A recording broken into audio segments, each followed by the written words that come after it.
and welcome to the first episode of my new podcast and the first video on this channel. Not sure what I'm going to call it yet, so maybe next time I'll be able to introduce it with like a snappy, this is the name of the podcast introduction. But I'm Becky and thank you for joining me. This podcast is going to be about knitting and maybe some sewing and just other kind of crafty, like homemade type things, probably mainly focusing on knitting, and yeah, we'll see what else kind of like comes into the mix as we go along.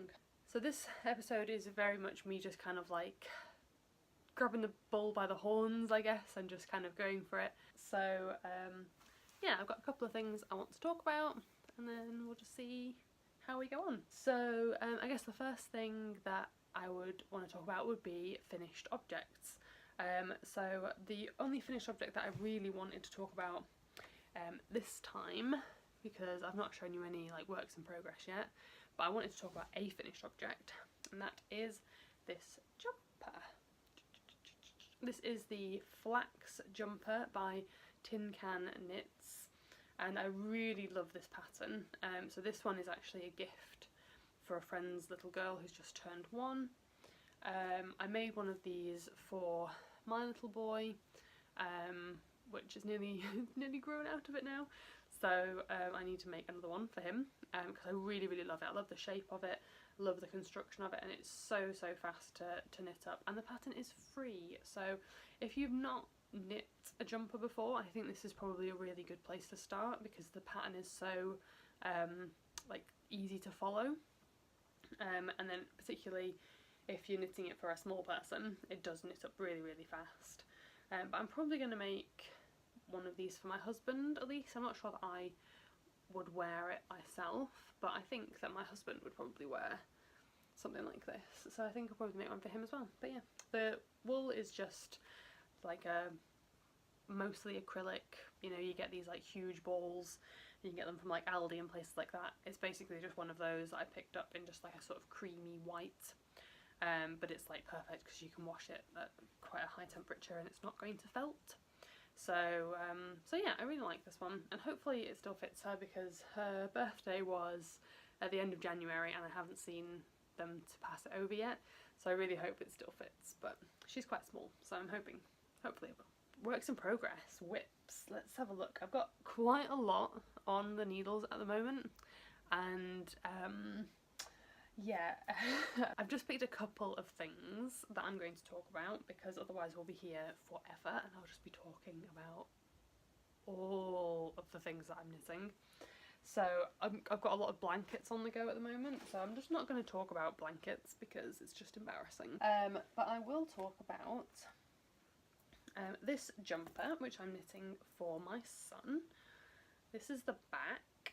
It's a pattern from this book, 101 Designer One Skein Wonders.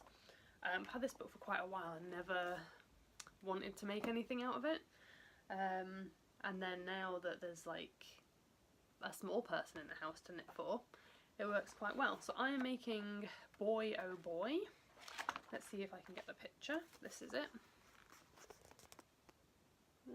The problem with this pattern is, or the only problem with this pattern is really that it's only in one size, so I've kind of got to hope that it will still fit him, like when I'm done, because it's for, I think it's for 6 to 9 months, and he's nearly 9 months now, and he's quite a big baby. He's quite tall, so I have put a little bit extra length in it, and I've just got to hope for the best. I'm kind of holding off doing anything to the body that commits me to the size of it until I've kind of got all of the pieces together, and then I can always add a little bit of extra length if I need to, because there's not any sort of shaping in it for sleeves and shoulder shaping and things like that. I've got quite a lot of flexibility, so I know that at the moment this is the amount of space that I need to set the sleeves in, so I can always add some extra length to the body, because there's no shaping up here, so these are just separated off to do like the seams at the shoulder and then to add a neckband. So once I've got all the pieces, I can maybe like sew it together up to where the armholes would be, and we'll see.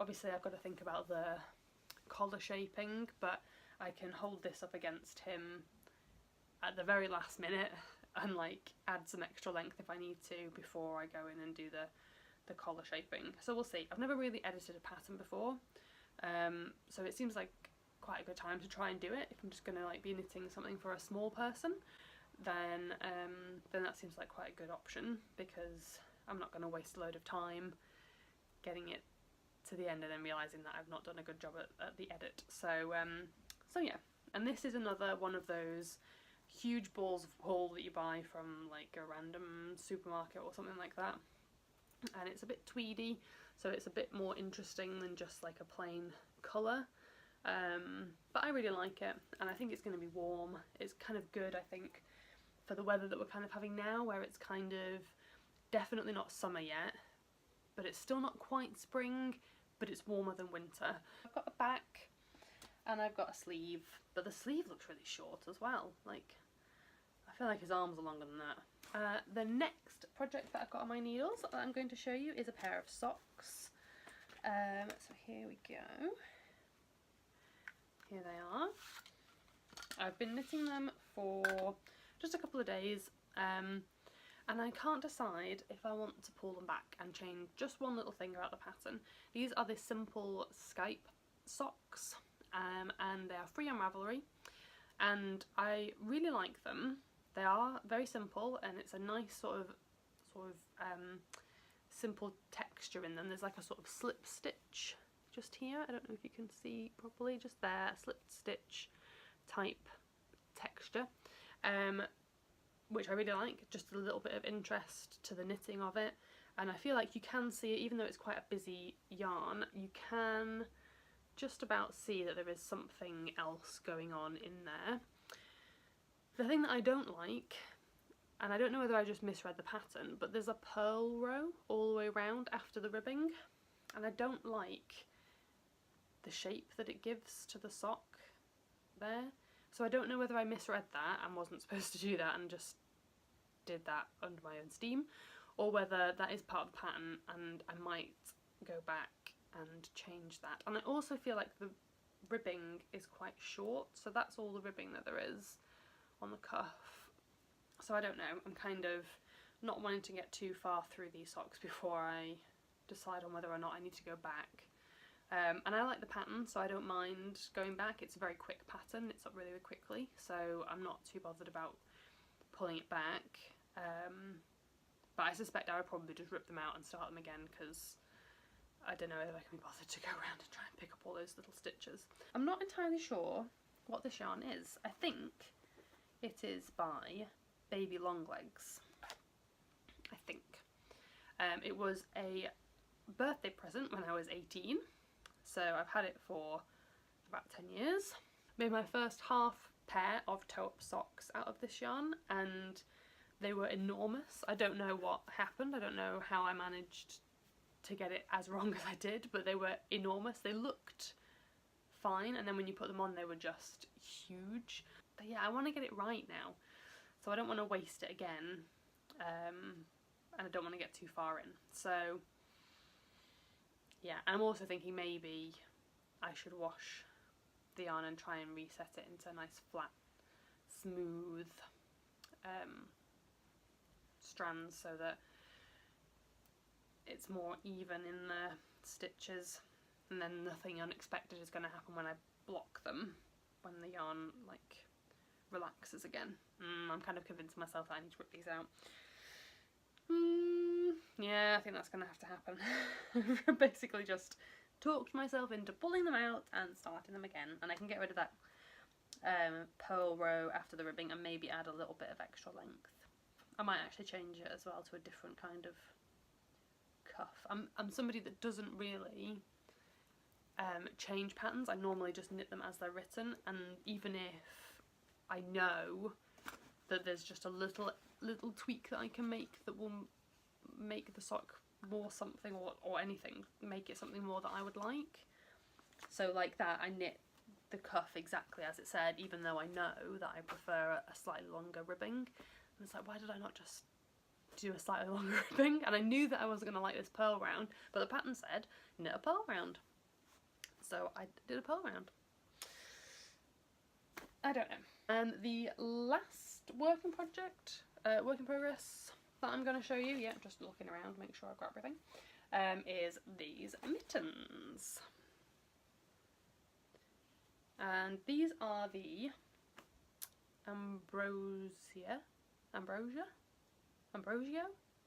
going to put the name of the pattern here and the designer and everything on the screen so you'll know what it actually is.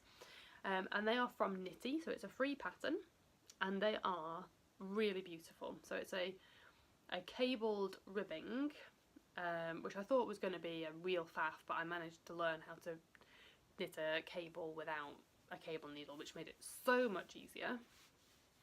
There we are, and they fit so well. Really nice, like snug but not tight, and good size, good length. Like the thumb gusset is a good length as well. I've knit mittens before and the thumb gusset has been like here, and like my hand just isn't, or it's been too low or something like that. So these are really good size, really nice shape on the top. I started these when the pattern came out on Knitty, which was probably about 10 years ago.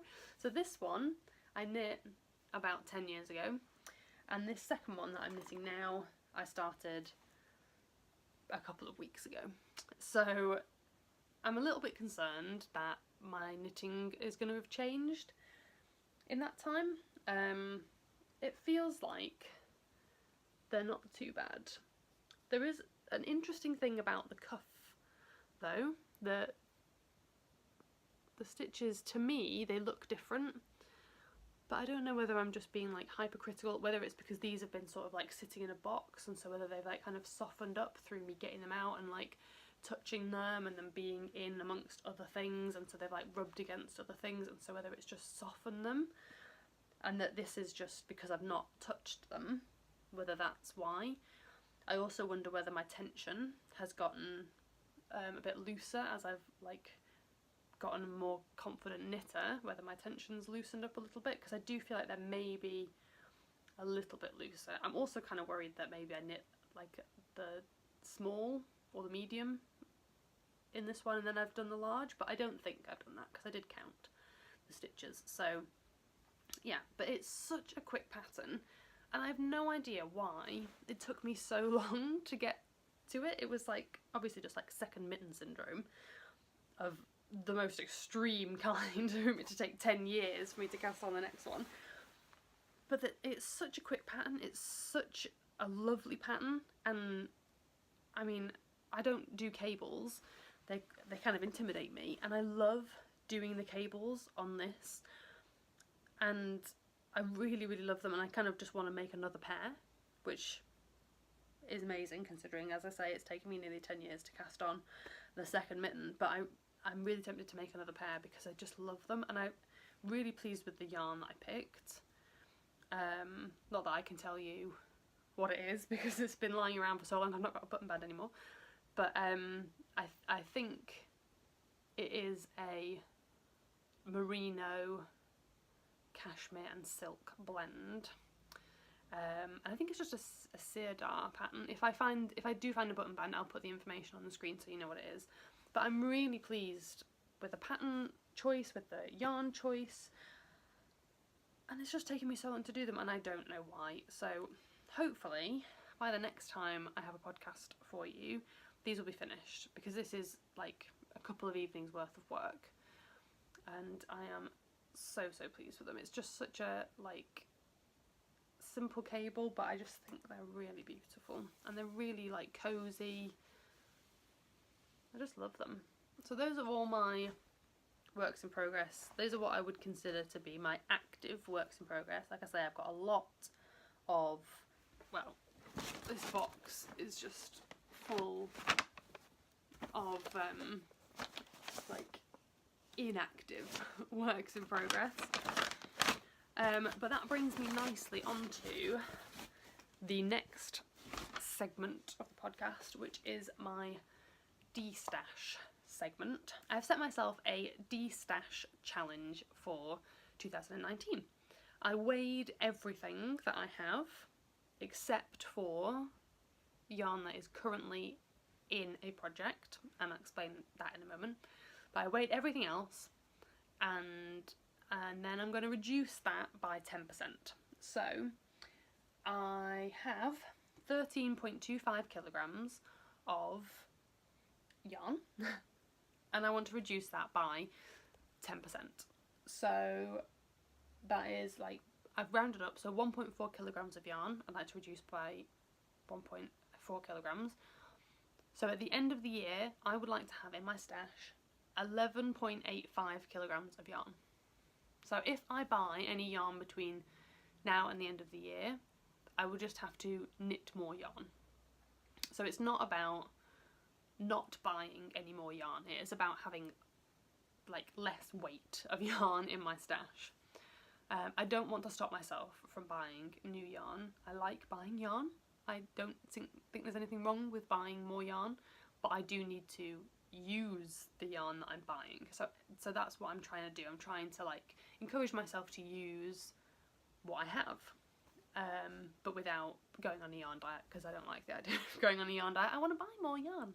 So by the end of the year I need to have 11.85 kilograms of yarn at the most. That's why I haven't included any yarn for current works in progress. So I showed you those few works in progress, but that is not it for works in progress for me. For example, this bag, sorry about the rustling, this bag is a blanket patterned by Debbie Bliss. I have not weighed these balls. The blanket is started, so it counts as a work in progress. I have not weighed these balls because my other challenge for myself for this year is to either finish all the projects that I currently have on the needles. So as of today, the projects that I have on the needles right now, today, I need to have finished by the end of the year. Or I need to rip them out, and then that yarn will then go back into my stash, which means that I need to knit more in order for my total to come down. I kind of thought that if I include this yarn in my stash, then it would just be very easy for me to not finish them by the end of the year. But if that's counted as yarn that is not currently in my stash, then there's more of an incentive for me to finish the projects.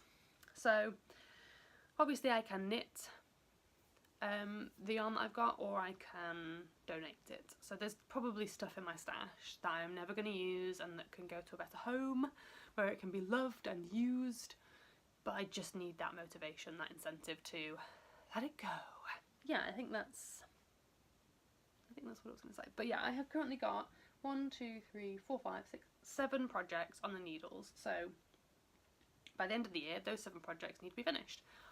I'm not saying that, you know, by midnight on at the end of December I need to have nothing on the needles. That's not what I want to do. I just want to have those 7 projects finished by the end of the year and like gone and out of my mind, because some of these things have been hanging around for way too long and they just need to be like off my whip list so that I can like make way for new things. I do also have a couple of other little challenges for myself for the year. So I want to finish 10 items. I'd really like to knit 2 adult sized garments and 2 child sized garments. So I have already done 1 child sized garment, and then hopefully if I can get this cardigan finished, then that's another child sized garment, and that's those 2 little challenges ticked off.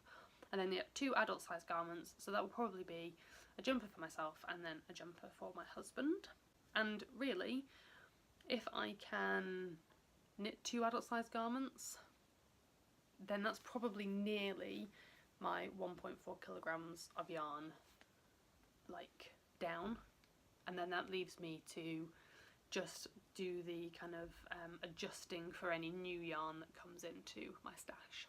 So that's my work in progress, that's my recently finished item, my de-stash segment, and then I will also be doing a like stash enhancement segment, I guess. So if I buy any new things, then I will include that in here. So with that in mind, I'll do kind of like a things I just bought kind of bit here. I purchased for myself a set of the Knit Pro Carbons in 2.25mm. I'm trying to replace, I've got a lot of just like boring grey metal DPNs, and they're just like, I just don't really like using them, but I do like using metal DPNs, so I thought, well, maybe if I could start replacing them with slightly nicer ones. So I bought these ones from my local yarn store, and I'll see how I get on with those. I don't want to like replace all in one go and then realise that I've bought a whole load of DPNs that I don't really like, but so I might try a couple of different brands. So have you got any recommendations for DPNs that I might like? Please let me know down below. And then the next next purchase is a sewing pattern. This is the Cocoa Top and Dress by Tilly and the Buttons. I am so excited to make this. I'm kind of challenging myself this year to improve my like clothing making skills. So that's like knitting clothes and sewing clothes. I can make garments. I can sit down at the sewing machine and I can like make a dress. Can't necessarily make something that fits me as well as a handmade garment can fit. So one of the things that I really love about knitting and sewing your own stuff is that you can make it actually fit your body. But right now I don't really have the skills to really do patterns justice. So I have made a couple of things that I was like really pleased with the fit of, but I think it was just a coincidence. So we'll see. So that's something that I would really like to do this year, is to really improve my garment making skills. So I bought this, which is quite a simple pattern, I think, and I think it's going to be a really good one for like adjusting fit and things like that. And I just think that the patterns look so cute. Look how lovely they are, and it comes with really good quality pattern pieces. So the paper is like a really good weight. Something that I don't like about old sewing patterns is the paper is so thin. So if you like cut it wrong and it rips, then it's just like a nightmare to like tape it up. So those are really nice pattern pieces. And then it's got like a little book. So it's got all the information that you need. A jargon buster, and it tells you about cutting your fabric and all the sort of instructions that you would expect in a sewing pattern, but it's in this nice book, so it's easy to read instead of being like printed to flimsy pattern paper. So yeah, really like these. I've never used a Tilly and the Buttons pattern before, so I'll be very excited to use that. I went onto their website this afternoon just to have a quick look, and I've now got like 6 other things that I want to buy. Yeah, the only thing with this one I think is that it uses a knit fabric, and I've not sewn with a knit fabric before, so that'll be interesting. So I need to do a little bit of research on how to like get the best out of a knit fabric, but it does say that it is for a confident beginner, which I feel like I'm a confident beginner, so hopefully that will be a really good pattern to like work on, and I'm really excited. I just need to buy fabric because I don't have any knit fabric. So there we go. So those are the 2 things that I bought, and I think that's everything really. Yeah, so I feel like I've talked for quite a long time because my throat is like super dry. Well, I don't really know how to end. I feel really awkward. So I've really enjoyed watching knitting podcasts. I quite like talking about my knitting, and I don't currently have a knitting group that I go to regularly, so I don't have anyone to talk to about my knitting. So maybe you can be who I talk to about my knitting. We'll see. Well, it was lovely to talk to you, and I will talk to you again soon. So thank you for watching. Bye.